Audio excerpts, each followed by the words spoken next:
Bem-vindos ao canal, meu nome é Tayane, sou psicóloga clínica e hospitalar e no vídeo de hoje eu vou comentar sobre a série Bebê Rena, que eu particularmente achei bastante intrigante, bastante perturbadora em alguns momentos e não à toa despertou um misto de sentimentos nas pessoas e foi bastante comentada. Essa série, ela te dá pra pegar diversas facetas para comentar a partir da psicanálise, mas eu vou falar de uma delas pensando na teoria do Sándor Ferenczi, que, para quem não conhece, foi um psicanalista húngaro muito próximo de Freud. Tem o meu primeiro vídeo aqui do canal fala sobre a teoria dele, sobre a importância da teoria dele na clínica atual. E a série, logicamente, não dá uma análise propriamente dita. É uma coisa muito mais ilustrativa. Ele ilustra coisas que a gente vê na clínica e dá para pensar a teoria a partir disso.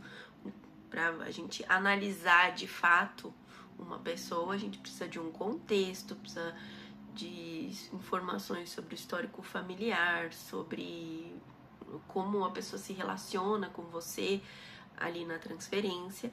Então, né, é meramente ilustrativo, né, para a gente poder pensar a teoria a partir disso. Essa série foi dirigida e protagonizada pelo Richard Gere, ela é baseada numa história real e ela conta a história do Doni, que é um barman que quer muito ser comediante, ele é aspirante a comediante, faz uns trabalhos lá, mas não é muito bem sucedido nisso.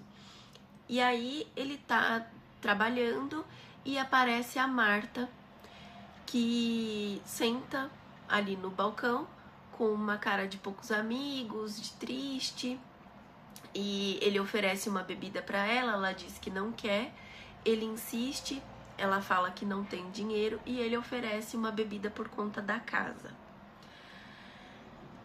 E aí eles começam a conversar, ela vai voltando no bar sempre, até que ela começa a seguir ele, ela começa a sufocar, a forçar uma relação com ele e ela vira a stalker dele. E algumas pessoas, elas sentiram muita raiva da Marta, né?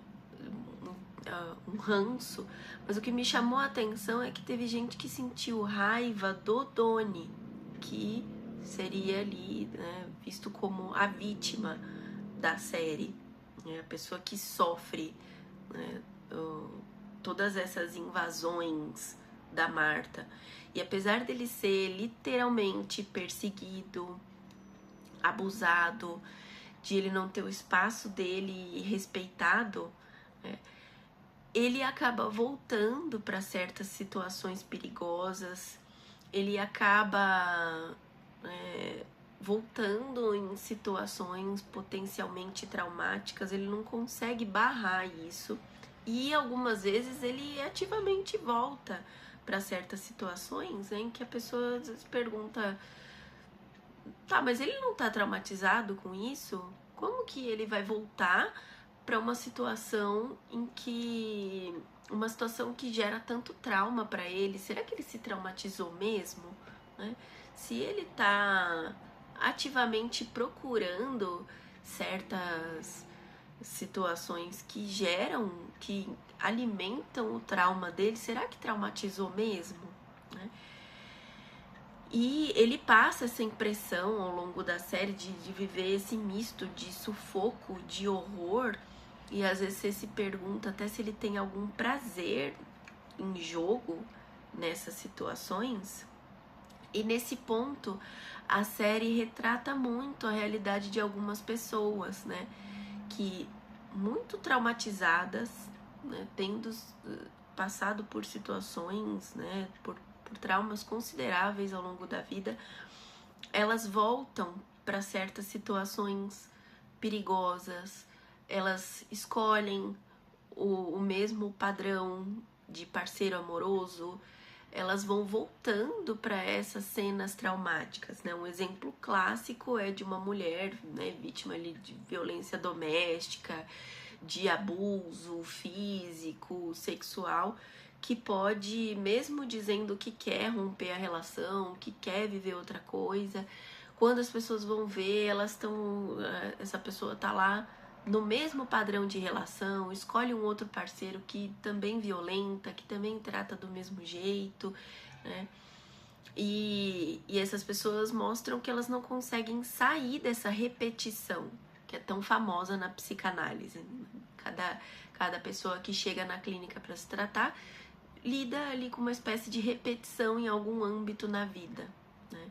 E muitas pessoas traumatizadas vão voltando para essas cenas em que elas podem ser violentadas, em que elas podem ser sufocadas, né?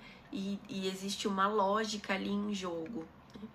E por mais destrutivo que possa ser esse ciclo, por mais destrutiva que possa ser essa repetição, essa volta para as mesmas cenas que propiciam as mesmas coisas traumáticas, dolorosas, violentas, né?